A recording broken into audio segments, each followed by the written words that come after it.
மிதுன ராசிக்காரர்களுக்கு ஏற்றமான காலம். ஏன்னா 8ஆம் அதிபதியே 9ஆம் இடத்துல இருக்கார். தொழில் ஸ்தானாதிபதி, அதாவது ஜீவன ஸ்தானாதிபதி அப்படின்னு சொல்லக்கூடியவர் குரு, ஆனால் ஜீவன காரகன்னு சொல்லக்கூடியவர் சனி ஆட்சி பெற்று 9ஆம் இடத்துல இருக்கிறது பெரிய விசேஷம். வெளிநாடுகளிலிருந்து பணம் வரக்கூடிய வாய்ப்புகள் உண்டு, பொருள் வரக்கூடிய வாய்ப்புகள் உண்டு, இன்டர்நேஷ்னல் கரன்சியில் சம்பாதிக்கக்கூடிய வாய்ப்புகள் உண்டு. வெளிநாடு போய் படிக்கணும்னு பார்க்குறவாளுக்கு சிறு சிறு தடங்கள் இருக்கக்கூடிய வாய்ப்புகள் நிச்சயமாக உண்டு. பேச்சில் நிதானமாக இருங்க. முயற்சிகளில் சிறு சிறு தடங்கள் இருக்கும். இளைய சகோதரர்களோட பிணக்கு இருக்கக்கூடிய வாய்ப்புகள். எழுத்து, கவிதை, கட்டுரை எழுதுகிறவாளுக்கு, கலைத்துறையில் இருக்கிறவாளுக்கெல்லாம் சிறு சிறு பின்னடைவு இருக்கக்கூடிய வாய்ப்புகள் உண்டு. முயற்சிகளில் சிறு பின்னடைவு இருக்கும், இருந்தாலும் வெற்றி பெறக்கூடிய வாய்ப்புகள் உண்டு.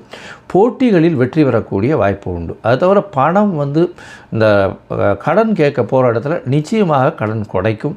பணம் கடன் கொடுத்து உங்கள்கிட்டேருந்து வாங்கணும்னு ரொம்ப பிரச்சனை பண்ணிகிட்டு இருக்கவங்களுக்கெல்லாம் சுமூகமாக முடியக்கூடிய காலகட்டமாக அமையும்.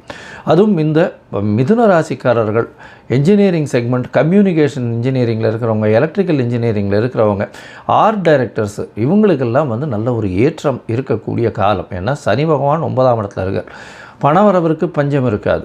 இந்த காலகட்டத்தில் கடன் யார்கிட்ட நீங்கள் கேட்டிங்கன்னாலும் கண்டிப்பாக கொடுப்பாங்க. சரி, இந்த காலகட்டத்தில் பார்த்தலையானால் நீங்கள் அருகில் இருக்கக்கூடிய பொழிச்சலூர், இந்த இடத்துல இருக்கக்கூடிய சனி பகவானை போய் சேவிச்சுட்டு வாங்க. இந்த சனி பகவான் பொழிச்சலூரில் போய் சேவிச்சுட்டு வர்றது, அங்கே மாங்காய் தானம் பண்ணிட்டு வாங்க.